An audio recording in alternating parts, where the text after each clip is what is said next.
प्रभात UP, मैं हूं आपके साथ आशीष प्रमोद गोस्वामी। राम मंदिर पर आए फैसले को आज 1 महीने पूरे हो गए हैं। इस 1 महीने के दौरान यूपी में हर तरफ शांति नजर आई। इसे योगी सरकार की बड़ी कामयाबी के तौर पर भी देखा जा रहा है।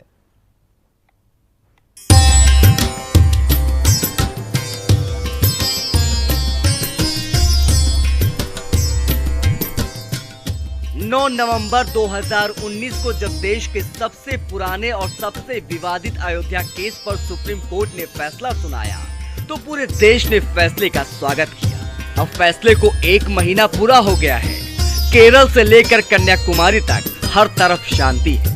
कह सकते हैं कि पूरे देश ने फैसले को स्वीकार कर लिया है। सबसे संवेदनशील माने जाने वाले उत्तर प्रदेश को लेकर फैसले से पहले आशंकाएं जताई जा रही थी, लेकिन योगी सरकार इतनी सतर्क रही कि प्रदेश में हर जगह शांति व्यवस्था कायम रही। आज अयोध्या में चहल पहल है। विगत 2.5 वर्ष में दीपोत्सव कार्यक्रम और अयोध्या के विकास के माध्यम से जिन भावनाओं को आगे बढ़ाने का प्रयास हुआ था, वह अयोध्या एक बार फिर से देश और दुनिया के अंदर अपनी एक नई चमक और नई आभा के साथ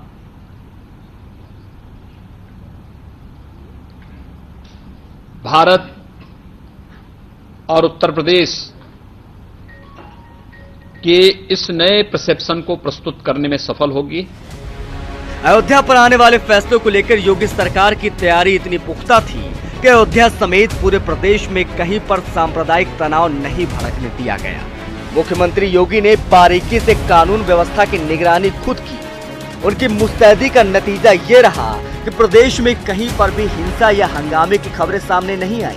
कुछ शरारती तत्वों ने सोशल मीडिया पर प्रतिक्रियाएं जाहिर करके माहौल बिगाड़ने की नाकाम कोशिश जरूर की, जिन पर पुलिस ने सख्त और त्वरित एक्शन भी लिया।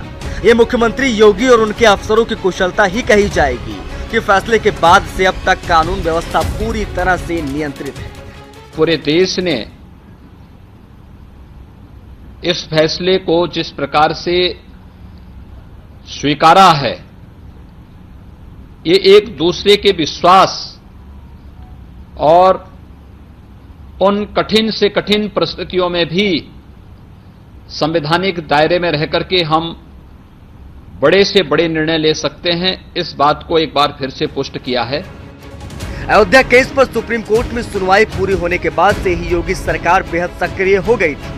जिलों के अफसरों को किसी भी हाल में शांति व्यवस्था बिगड़ने न देने के निर्देश दिए गए थे। ये अच्छी बात रही कि दोनों पक्षों के धर्मगुरुओं की तरफ से फैसले से पहले ही बाद में शांति और सद्भाव की अपीलें की गई। तत्कालीन चीफ जस्टिस रंजन गोगोई की अध्यक्षता वाली बेंच ने अयोध्या केस का फैसला भले ही राम मंदिर के पक्ष में सुनाया, लेकिन इस विवाद के किसी अहम मुस्लिम पक्षकार ने भी फैसले का विरोध नहीं किया।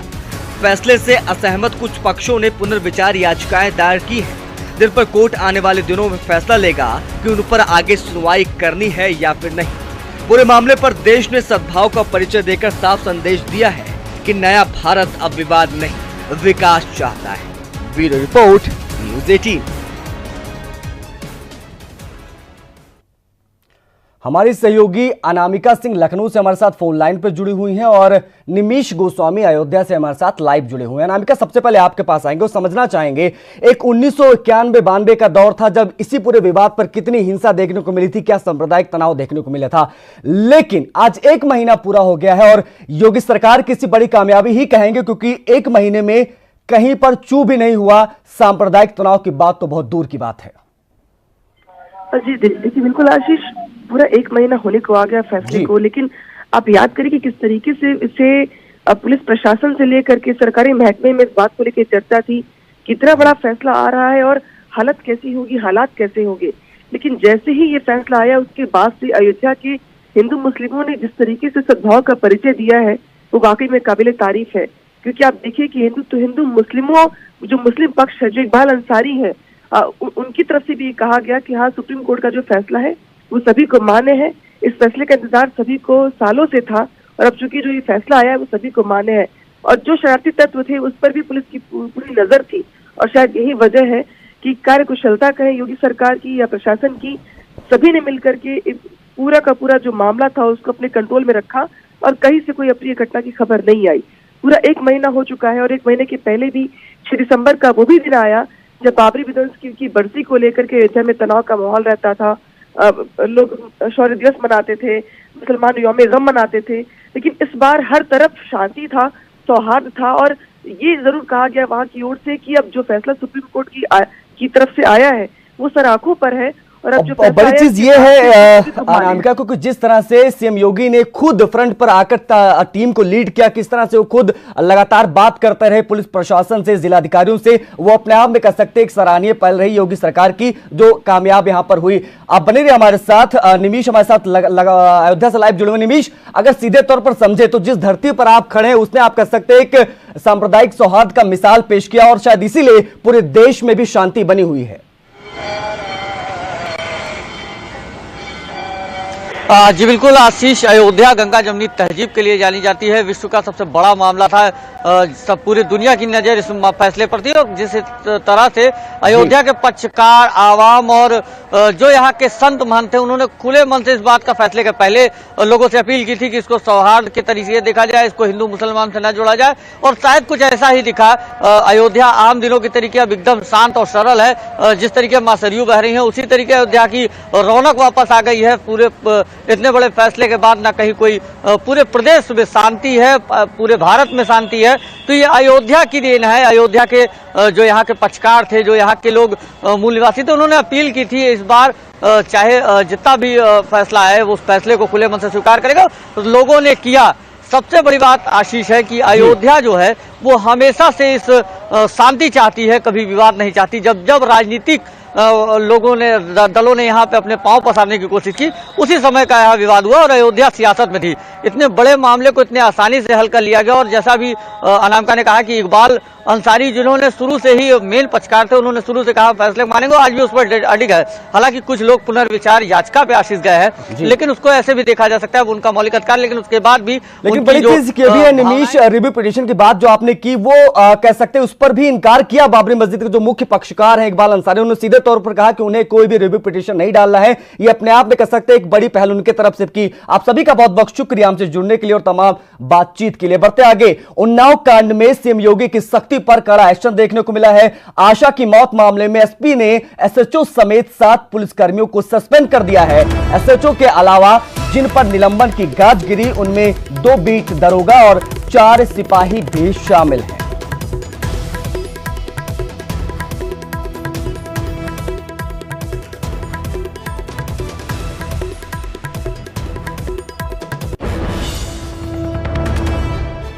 तो सीएम योगी की सख्ती का असर देखने को मिला है, कड़ा एक्शन हुआ है। जो कि जिले के कप्तान है, जो एसपी है, उन्होंने 7 पुलिसकर्मियों को सस्पेंड कर दिया है। 2018 का ये पूरा मामला था। अभी हाल फिलहाल में पीड़िता की मौत हुई, उसे जिंदा जला दिया गया था।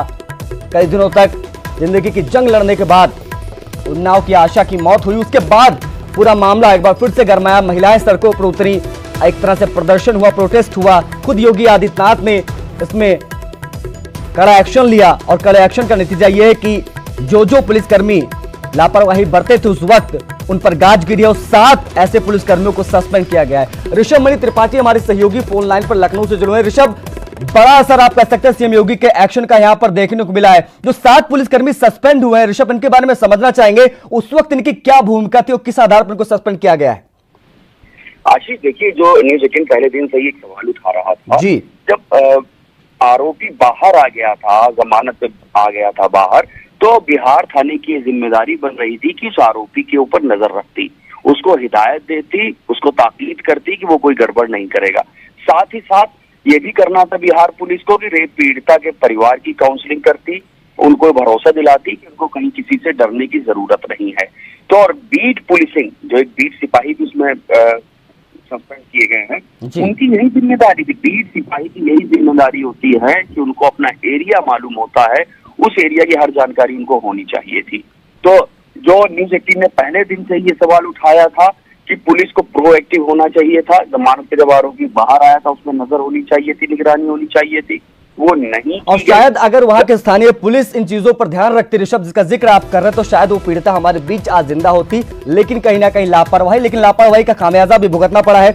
7 पुलिसकर्मियों को सस्पेंड कर दिया है। खुद सीएम योगी काफी ज्यादा सख्त है। बहुत बहुत शुक्रिया ऋषभ हमसे जुड़ने के लिए और तमाम अहम जानकारियों को हमसे साझा करने के लिए। आपको बता दें कि इससे पहले रविवार को उन्नाव की आशा का अंतिम संस्कार कर दिया गया। नम आंखों से लोगों ने उन्नाव की बेटी को विदाई दी। योगी सरकार ने आशा के परिजनों को 25 लाख की आर्थिक मदद और बहन को सरकारी नौकरी देने का ऐलान भी किया। साथ ही सरकार ने भाई को लाइसेंसी हथियार का ऑफर दिया है। आपको बता दें कि आशा ने शुक्रवार रात 11:40 पर दिल्ली के सफदरजंग अस्पताल में दम तोड़ दिया था।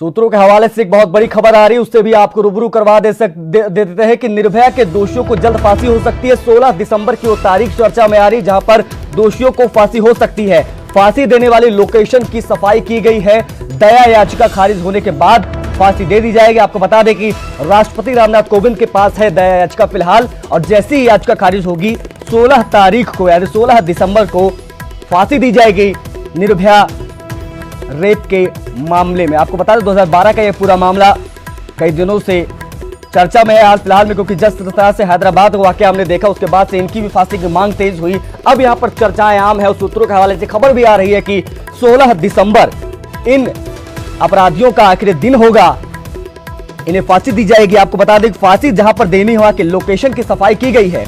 आखिरी बार हिंदुस्तान में रेप के मामले में फांसी 2004 में दी गई थी। उसके बाद यह लम्हा आएगा जब इन आरोपियों को जिन्होंने जघन्य वारदात को अंजाम दिया था उनको फांसी के फंदे पर लटकाया जाएगा। दिल्ली में फिल्मिस्तान के पास अनाज मंडी में हुए अग्निकांड में मारे गए लोगों में 4 मुरादाबाद के भी थे। थाना छजलैट के कुरी रवाना गांव के रहने वाले इमरान और इकराम सगे भाई थे, तो वहीं समीर और शहजाद इमरान और इकराम के रिश्ते के भाई थे। ये चारों ही लोग काफी वक्त से दिल्ली में रहकर बैग बनाने की फैक्ट्री में सिलाई का काम करते थे।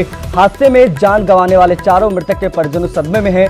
दिल्ली हादसे में अब तक 43 लोगों की मौत की ऑफिशियल पुष्टि हुई है। मृतकों में एक बिजनौर का भी युवक शामिल है।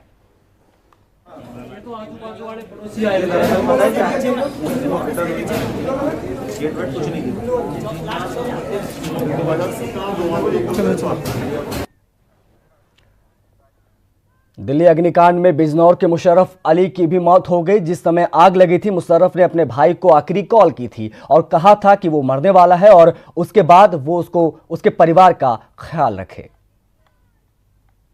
बोलो। हाँ भैया खत्म होने वाला आज। हाँ? खत्म होने वाला, आग लगने वाली है। भैया आ जाइए करोल बाग। तो कहाँ? मोनू से नंबर ले लियो, वो जो मोनुआ का गुलजार। हाँ इस टाइम कमरा है, भागना कहीं रास्ता नहीं, आग लग गई भाई दिल्ली। हाँ उधर निकलना वहां से नहीं है मोनू, कहीं को रास्ता भागने का भैया। भागने का रास्ता नहीं है, वो बड़ी खत्म हुआ आज भैया। मैं अब देखे घर का भैया ध्यान नहीं किए। अब मेरे भाई ठीक है तू है भैया। अब देखे सुन। हाँ भैया सांस भी नहीं दिया जा रहा मोनू, अब सांस भी नहीं दिया जा रहा। आप कैसे लगी पता नहीं दे। अगली खबर हापुड़ से है, जहां नेशनल हाईवे 9 पर दौड़ती एक कार में अचानक आग लग गई, जिसके बाद कार सवार ने कूदकर जैसे तैसे अपनी जान बचाई। आग इतनी भयानक थी कि कार पूरी तरह से जलकर राख हो गई। बताया जा रहा है कि गाजियाबाद से कार सवार युवक हापुड़ के लिए जा रहा था। जैसे ही वह हाईवे 9 के पिलकुआ में बने एलिवेटेड रोड पर पहुंचा तो कार में शॉर्ट सर्किट हो गया और आग लग गई। उसके बाद के क्या तस्वीरें आपकी स्क्रीन पर आग की लपटें देखिए और अंदाजा लगाइए क्या आग कितनी विकराल थी वहां पर। हालांकि जो ड्राइवर था उसने मौके से कूदकर गाड़ी से अपनी जान जरूर बचा ली, लेकिन आग देखते देखते आग के गोले में जो कार थी वो तब्दील हो गई। और ये तस्वीरें देखिए। ब्रेक के बाद एक बार फिर आप सभी का स्वागत है। शाहजहांपुर में एक शादी समारोह में जमकर हर्ष फायरिंग की तस्वीरें सामने आई है। मामले में पुलिस ने वीडियो के आधार पर 2 लोगों को गिरफ्तार किया है, जिनके खिलाफ मुकदमा दर्ज कर कार्रवाई की जा रही है। घटना थाना जलालाबाद क्षेत्र की है। तस्वीरों में आप देख सकते हैं सबसे पहले एक युवक ने लाइसेंसी रिवॉल्वर से कई राउंड गोलियां दागी। इस बीच दूसरा युवक भी बंदूक लेकर वहां पहुंचता है और हवा में फायरिंग शुरू कर देता है।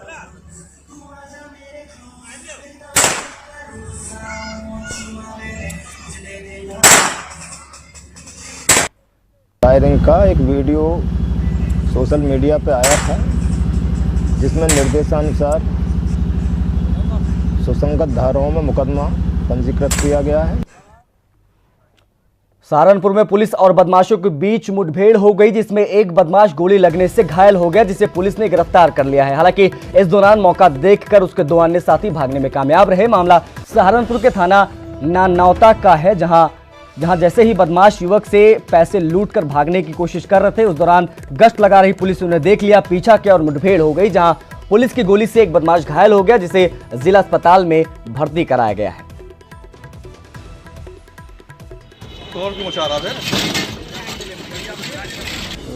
वसीम नाम के बंदे से 5,000 छीन के भागने की प्रयास किया गया था। उसी दौरान वहाँ पे गश्त कर रहे जो थाने के जो कर्मचारियों के द्वारा उन्हें पकड़ने हेतु दौड़ाया गया है। उसमें मोटरसाइकिल छोड़ के कुछ लोग खेत के अंदर घुसने की प्रयास किए हैं। ऐसे उसी दौरान पुलिस वालों पे गोली भी चलाया है। सेल्फ डिफेंस में पुलिस कर्मचारियों ने भी गोली चलाया, जिसमें एक अपराधी को पैर में गोली लगी है, बाकी 2 लोग भागने में सफल रहे हैं।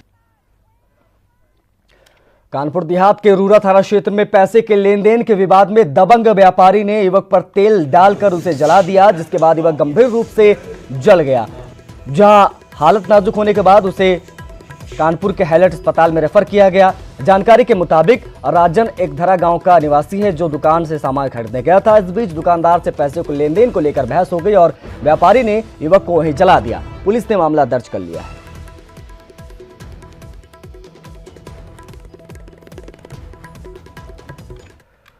सोनभद्र में 3 तलाक दिए जाने का मामला सामने आया है। बताया जा रहा है कि विवाहिता काफी दिनों से मायके में रह रही थी और उसके 2 बच्चे भी हैं। उसके पति ने उसकी गैर मौजूदगी में दूसरा विवाह भी कर लिया।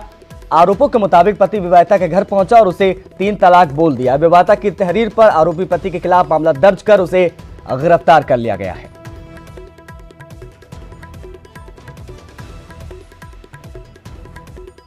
पहले शादी हुआ था, कोई दिन ठीक रखा, फिर 2 ऑपरेशन हुआ, कभी नहीं इलाज दवा कराया। मेरा बाप इलाज कराया,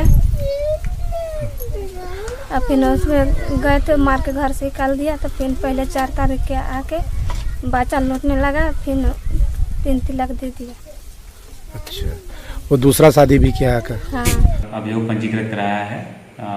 निशार की पत्नी का कहना है कि वो उनकी शादी निशार के साथ 9 साल पहले हुई थी और निशार से उनको 2 बच्चे भी हैं। अब निशार ने दूसरी शादी कर ली है।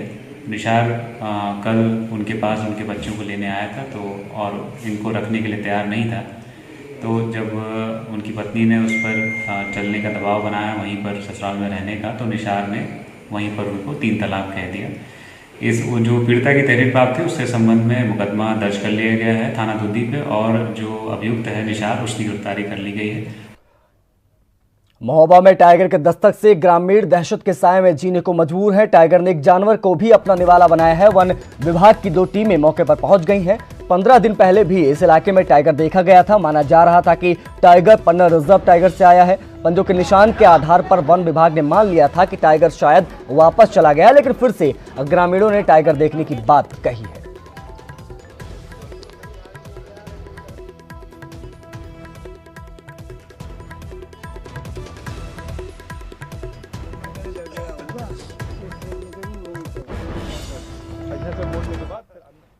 उधर मुजफ्फरनगर के भोपा इलाके के खेत में तेंदुआ मिलने से सनसनी फैल गई। किसान जब सुबह खेत पर काम करने गया तो उसने देखा कि शिकारियों के लगाए गए जाल में एक तेंदुआ फंसा हुआ है। उसने पुलिस और वन विभाग को फौरन इसकी सूचना दी। वन विभाग की टीम और पुलिस मौके पर पहुंची, लेकिन अफसोस की बात यह कि वन विभाग के पास तेंदुए को पकड़ने का कोई उपकरण या पिंजरा नहीं था, जिसके चलते बाहर से टीम बुलाई गई और कई घंटों की कड़ी मशक्कत के बाद तेंदुए को पिंजरे में बंद कर टीम अपने साथ ले जा पाई।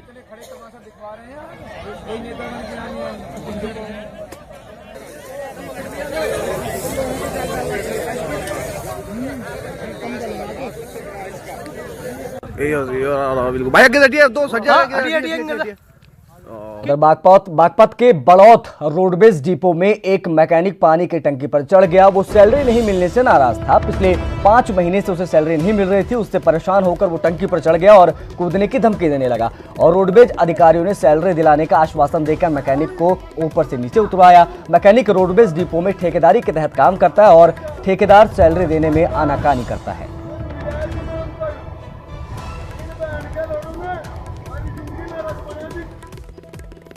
ये 25 आदमी रोडवेज में कार्यशाला में कार्य करे, मिस्त्री है मतलब, और इनको ये ठेकेदारी के अंदर में काम करे। इनको ठेकेदार समय से पैसा नहीं देता, इनकी तनख्वाह नहीं मिलती और 3-3, 4-4 महीने की इनकी तनख्वाह रोक रखी है। इनके बच्चे जो है परेशान है, कहाँ से फीस जमा करे, कहाँ से मतलब ये घर की पूर्ति करे, खर्चा चलावे। 60 साल पुराने नागरिकता कानून को बदलने के लिए मोदी सरकार ने पूरी तैयारी कर ली है। गृह मंत्री अमित शाह आज लोकसभा में नागरिकता संशोधन विधेयक 2019 पेश करने वाले हैं। ये विधेयक लोकसभा में दैनिक कामकाज के तहत सूचीबद्ध है। इस बाबत बीजेपी ने अपने सांसदों को 3 दिनों के लिए व्हिप जारी किया है। इस बिल में पाकिस्तान, बांग्लादेश और अफगानिस्तान से धार्मिक उत्पीड़न के शिकार गैर मुस्लिम शरणार्थियों को भारतीय नागरिकता देने का प्रावधान है। एक तरफ इस बिल को सरकार आर्टिकल 370 जैसा अहम बता रही है, तो कांग्रेस समेत कई विपक्षी दल संविधान की मूल भावना के खिलाफ बताते हुए इसका तीखा विरोध कर रहे हैं। इसी के साथ सुप्रभात यूपी में आज के लिए बस इतना ही। मुझे दीजिए इजाजत। नमस्कार।